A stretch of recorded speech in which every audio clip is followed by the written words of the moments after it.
Hello, everybody, and welcome to another episode. Today, we are going to be reviewing Hush. This is a multi-theme haunt that is also in the Detroit-ish Michigan area. I forget exactly where, but it's in that area. It was, 7 minutes away from Eloise? Yeah. So, it was literally down the street. There's a few. We did 4 this night, so we also will be having Deranged and Erebus coming up this week as well. But, that being said, we hope you enjoy this episode of Haunt Talk.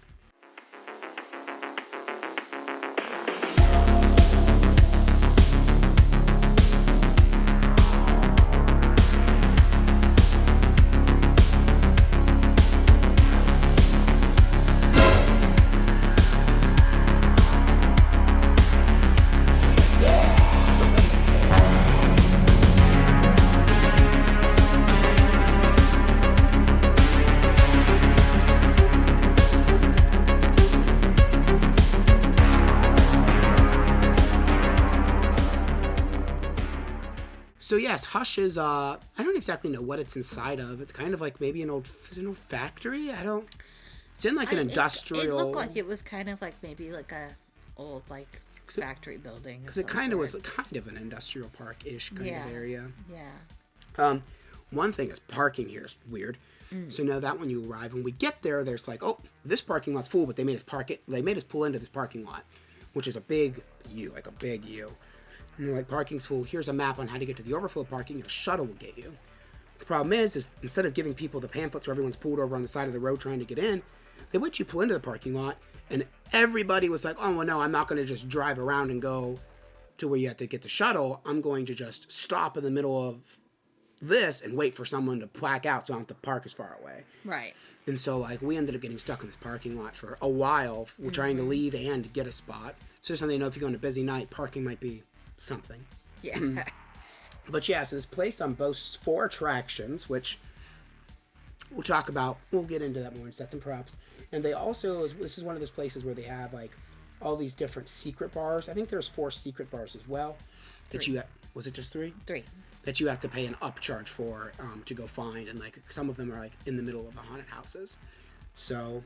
But yes, that being said, we're going to go ahead and get right into the review, which means, as always, we must refer to the Book of the Dead! Book of the Dead! Book of the Dead! Book of the Dead! So yes, so when you first walk into the place, there is a really cool, it's like a facade of a city, and it's all decorated for Halloween.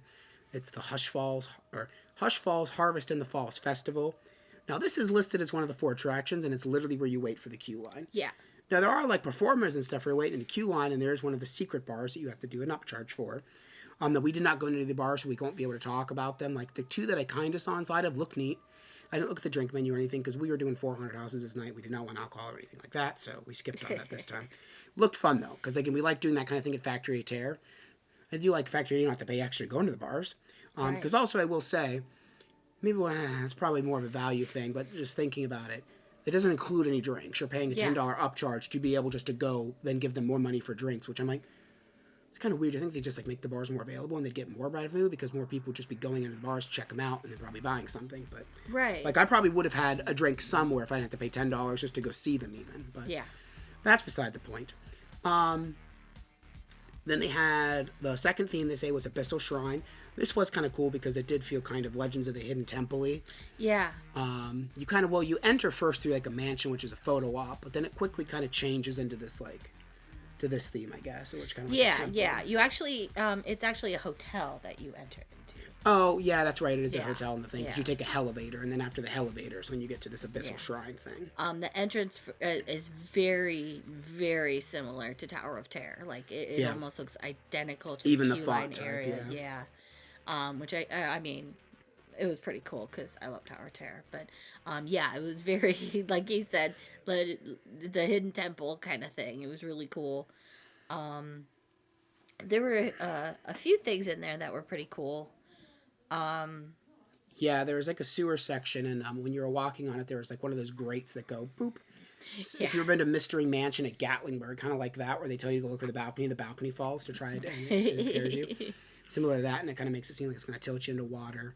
That was where the it was a really cool scare that got him, but he didn't see what actually happened. But I got to actually see it because I was behind him. But there was a pipe on the wall in this like sewer area, and the pipe actually came out of the wall and blew air at him. Yeah, so that's cool. It actually like moved and dislodged Yeah, and I thought that was actually a pretty cool little thing because it just actually went like that and then went back into its position. So I thought that was pretty cool. Yeah, you go through like a whole forest section, and I think this was still part of. For me, it was hard to tell exactly where the themes began and end, honestly. But there's like a forest and a cemetery. They were done pretty well.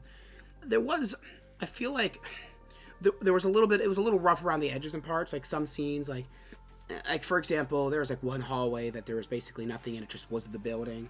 But then other things like there's this dining room, but there's still like tape on the floor, and it was like really, really lit in there. Yeah. Kind of like not haunted house lighting, just like a light was on, and it just kind of looked like maybe it was under construction still a little bit. Like just weird little things like that, a little nitpicky, but I noticed it multiple times in multiple scenes, and I was like, overall, like I think that it was done well, and like there was a good variation of themes. There was like a cabin you ended up going into that had a good scare. We'll talk about more in actors.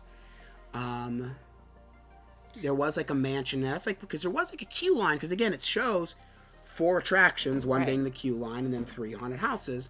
So you wait on a line where you go into what I guess is the second one, which is the Crypt of the Bloodthirsty, which begins kind of like in a traditional haunted house.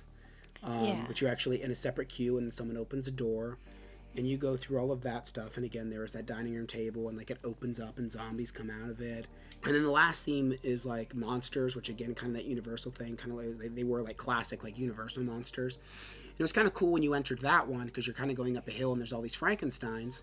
But the thing was, I didn't even really know the theme, so I didn't know we were entering the third one because there was no queue line for the third house. No, it just kind of all of a sudden just kind of blended into it. And so we get to the end of that one. I'm like, all right, now time for the final one. And then we're at the exit. And I'm like, oh, that was really quick. So yeah, I mean, I do think that Sets and Props are overall pretty good. There was a lot of unique stuff that they were kind of like doing in there, and I liked the classic monsters theme at the end. Yeah, overall, I thought the Sets and Props were pretty good. We did give it an 8.25 because there's a couple scenes that are a little bit rough, but overall, it was a pretty haunt though. So that moves us on to actors. This was a very fairly interactive kind of haunt. We did not realize this, but a lot of these haunts in Detroit are like touch. Yeah, haunts. They don't do it much though. They don't do it much. They say they can. Yeah, but they'll say our actors will touch you. You can't touch them, kind of thing. I don't know. I don't think this one touched though. I think this was the only one that like didn't touch at all out of the 4 we went to. I don't think anyone touched it this one. But yeah, they don't touch it this one, which is weird because a lot of the ones that they do touch at up here, but like barely. But they did have a few good scares. They were pretty aggressive at just like running at you and popping into places really fast, which is always a way just to startle someone, even if like they're not easily scared. It's just that like intensity of them running at you so quick. The one that we talked about earlier that was really good, it was in the cabin scene. This girl like flew out of a door, these strobe lights came on, she jumped on a table, and all this wind bursted through the windows. It was very loud and intense scare. Yeah, that was a very loud and intense scare. It was really cool though. Yeah. It was the only thing like that really in this place. There's a couple other boo pedals, but it was the only thing that was like that though. Yeah. Where it's like this really in your face kind of scare. So I liked that. There's some like weird dude that was fucking, I don't know, he's making weird noises like running down the hall at us, just like going like yeah. He was just speaking gibberish of some sort. There were a lot of people in the walls. They just poked their head out of little holes. They just poked their heads out of little holes. In different like spots too. Like they wouldn't just be like your traditional like, you know, head level kind of things. They'd be like down low. They'd be up in the ceiling, things like that. Yeah, there's one girl that like screamed for a good like 10 seconds straight, and I'm like, how are you? I hope you're not doing this all night. You sound like me. Yeah, we just kept walking, and we're just like, she's still going. Yeah. She's still going. There's this cool guy. Another thing, well, we didn't talk about it in Sets and Props, we'll talk about it here, that we said might be Halloween Horror Nights inspired. There's like this like weird puppet guy, and he's like talking about his puppet and all that, and you go around the corner, and it's like a human corpse that he's puppeteering. Yeah, it looked very puppet theater. Yeah. That's the first thing I thought of when I saw it. I was like, oh my God, that's puppet theater.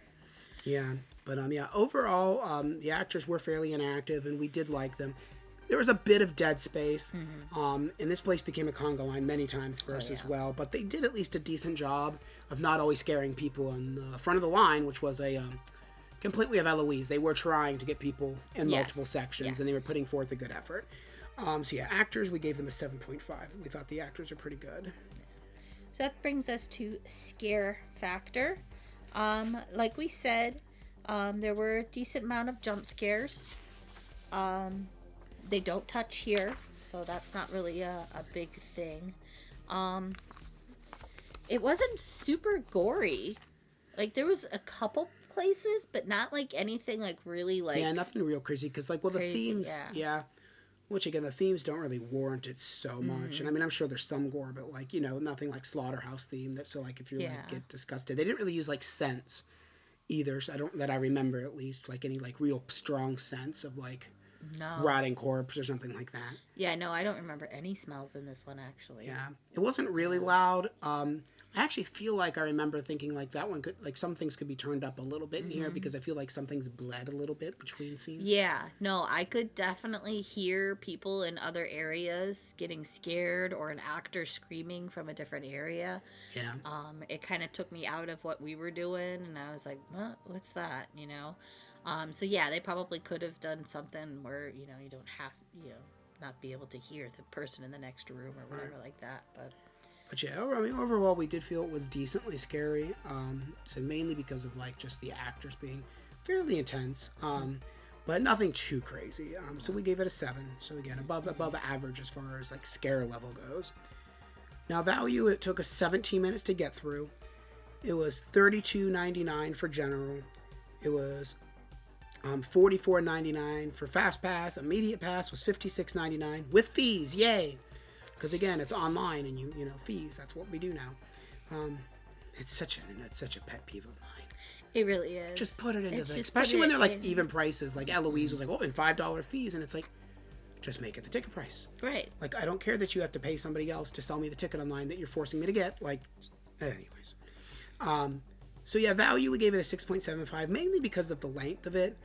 Only 17 minutes long, with other haunts that are, quite a bit longer in the area for the same price or so. Not awful value, slightly above average, which would be 5, but still a little bit pricey, especially when you factor all your fees and stuff. And one nice thing is it's not time ticketing, because I really don't like time ticketing very much, because it really never seems to make lines less. And it just makes it so it's hard to get to multiple if you're trying to do that. Yeah. Because you have to really plan ahead. But, So that brings us to our overall score, which we're giving a 7.75. I think if you're doing Eloise and you're just trying to do something that's also close to it, I think this is definitely worth doing. I would say probably if you are someone that likes to drink, I would say do the bar pass for, I think it was $10 more. Yeah. Seemed like it would have been a lot of fun. It would have added a lot of time to your experience. Again, we were trying to do 4 this night, and this is only the second one. So we didn't really know how much time we would have, so we didn't want to do all these bars, and we also didn't want to be drinking, obviously, since we had to drive whole over Michigan. Nothing was actually that far. I think the entire distance of all 4 houses was an hour and 10 altogether. Yeah. To get there. So yeah. But yeah, have you been there? What did you think about it? Make sure you're liking this video. Make sure you're subscribing, and make sure you're ringing that notification bell so you don't miss any upcoming videos. Because again, we'll still have 2 more for Detroit. We'll have Deranged, Haunted Trail, and then Erebus. So yes, thank you very much for watching, and we'll see you in the next video. Bye.